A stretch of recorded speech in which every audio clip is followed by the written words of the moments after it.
I think for myself, just having a year under my belt and knowing what to expect and continue to have fun playing basketball in front of these great fans. And, as long as we win, I'm going to be happy. Indeed, Caitlin, after a rookie season that was nothing short of historic, breaking 62 records, leading a basement team to the playoffs, and finishing fourth in the MVP voting, it should have been obvious that Caitlin Clark would have entered 2025 as a frontrunner for MVP. However, that's not how the media played it. Many of them chose A'ja Wilson repeatedly, saying, "Look, Asia's elite, no one's denying that." And when they didn't pick A'ja, they made excuses. We know that a championship is the aim, and you're not one to discuss personal accomplishments, so allow me to be selfish for you.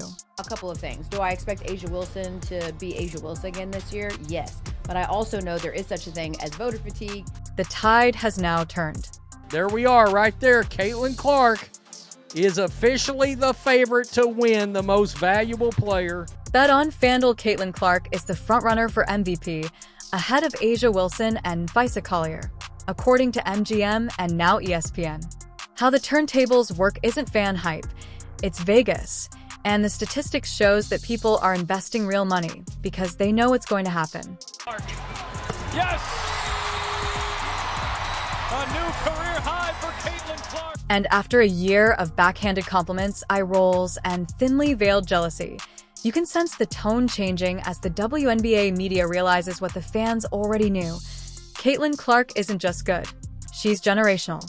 So, a lot changed, and everything suggests that Caitlin and the Fever will have a breakout season that is dominating. That is why she is my choice for the 2025 WNBA MVP. Let's get started, but first, if you think Caitlin is winning MVP, like this video and hit subscribe for more. She's going to go beast mode in ways that people aren't prepared for. Updates on Fever. Going crazy. Like, she broke the record for assists. I don't think people really understand how crazy that is to do as a rookie, your first year doing this. Before the rest of the media caught up, certain individuals like Rachel Duh anticipated it. In addition to having a strong rookie season, Caitlin Clark broke 62 records. Let that sink in. Most significantly, she set the WNBA single-season assist record as a rookie, which is ridiculous, and she accomplished it while being the league's most talked about, scrutinized, and targeted player both on and off the court for a team that was still figuring itself out. Here is Clark off the screen, launches, and drops a triple. Really physically demanding. I mean, after the Olympic snub, Caitlin took a whole heater. Caitlin Clark at 5 is crazy to me, and it's crazy to me just off the rip because if we look at the MVP voting from last season, she was number 4 in MVP voting. It was A'ja, Nafisa, Brianna, and then Caitlin.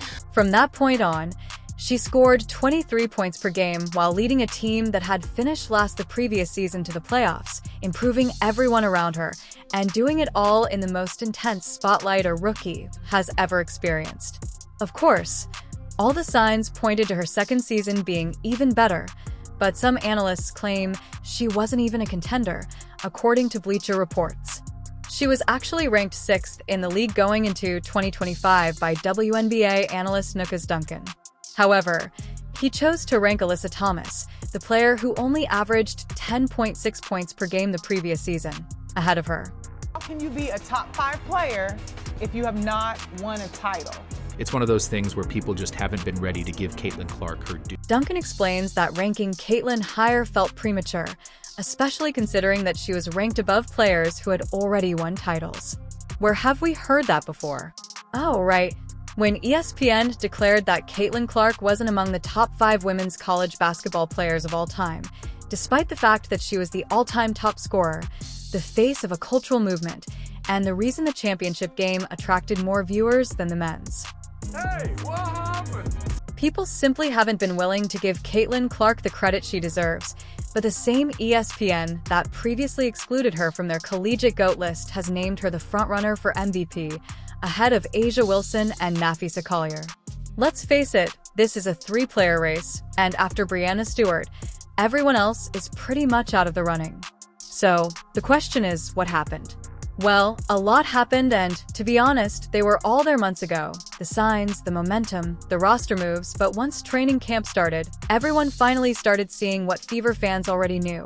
Fever made a ton of off-season moves that immediately elevated them into contender status, and every single one of them makes Caitlin Clark even more dangerous, starting with their coach. Any coaching at all in Indiana, they would not be 5 games below 500. Again. Although no one ever publicly stated it, there were indications that Caitlin Clark and the Fever had succeeded despite their coach, Christy Sides, according to many supporters and pundits. And I told y'all this last year. Well, I didn't tell y'all this last year on air, but like we saw when they took the pictures with Christy Sides, like when she pulled up on them at All-Star game, her, Kelsey, and AB, and everybody just kind of like rolled their eyes and walked away like she was a groupie. Yeah, that told me everything I needed to know. So when I said like she's not it was based on 2 years of seeing things that just shouldn't have been happening in the first place. There were times on the court when players' frustrated looks and disjointed huddles made it obvious that something wasn't clicking, and Caitlin mentioned early in the season that she wasn't receiving a lot of advice on the sidelines. Later in the offseason, Caitlin made some subtly telling remarks. It was clear to Fever supporters from the start that this was a huge improvement, but now that the media and the league are noticing the difference in practice, it's not just the fans who are complaining about the team's lack of strategy and structure. They also brought in 2023 Coach of the Year Stephanie White because they were receiving constant criticism from fans that they were losing close games. Nice, good. Build on this to add then our drags and our step ups. Right here, yep, Tosh. Yep. Let's time it so we really get you over the top. Yo, we cannot be short on that pass. We can't be short on that pass. She will assist Caitlin in helping the Fever win because greater coaching results in more intelligent rotations, cleaner offensive sets, and players who move without the ball. Implies more plays that are well-planned and highlight Caitlin's vision and teammates who are positioned to finish, more assists, less forced shoots, more points scored, and you can expect that the MVP discussion will heat up quickly after the Fever rack-up wins thanks to their efficiency. Now you have a veteran coach in Coach Stephanie White. You have seen her be so involved with her players. And it is evident that Caitlin is impressed. Stephanie White by herself would have improved Caitlin's play, tightened up team execution, and put a true system in place. But when you add the new team, you're not only looking at an MVP season, you're looking at the possibility of a full-on takeover the Fever went out and signed winners in order to make championship moves, not merely moves. You can't forget that Sydney Carlson and Natasha Howard both provide that championship DNA. Championship players who understand what it takes to succeed, who have gone through the grind, and who don't bat an eyelid when the lights get bright. They also recruited Brianna Turner, who gave them significant depth and rim protection. Cunningham, Sophie. Balance. So Breezy doing her part. 3 on the way by Sophie is good. Oh, number 9. She's the feisty, trash-talking, sharp-shooting Swiss Army knife that every team likes to have but hates to play against. She's already making an impression during training camp and appears to be the best glue player. Of course, there's Dana Bonner. I'm just happy to be here. Dana Bonner is already the emotional fulcrum of this team, as evidenced by the way the players talk about her, how they light up when she's mentioned, and how they lean in when she speaks. She's not just a veteran. They treat her like a player coach. She's been through the wars, she's won titles, and she brings that composed championship presence to a team full of talent but desperate for direction, whether it's mentoring younger players, keeping the team locked in, or simply maintaining the spirit when the going gets tough, the voice in the room. But like with any successful team, gathering names isn't the only thing that matters. What really gets people talking is how those names fit together. Recently, the Seattle Storm's Lexi Brown offered some incredibly insightful analysis, and she was spot on. You have a Natasha Howard and a DeWanna Bonner that can just straight up go get their own bucket. And they're huge, okay? These are tall people, okay, guys? I think they're both like 6'3" and 6'4", right? So matchup nightmare. Sophie Cunningham has been playing out of position in Phoenix for like 3 years. So she probably will get to go play the 3 again. She's a very underrated defender. And now you have very elite rim protection in Bree Turner. So now you gonna keep Aaliyah Boston out of foul trouble, which means she's gonna be able to stay on the court. So, do I think that they are a contender? Yes, I do. Before training camp began, one of the main concerns was how this team, which was made up of many new people with large personalities and enormous expectations, would get along. Even with the best talent in the world, if there is no chemistry, it will fail, falls apart. But based on what we've seen thus far, that won't be an issue because the leaders, Dana Bonner and Natasha Howard, clearly appreciate one another.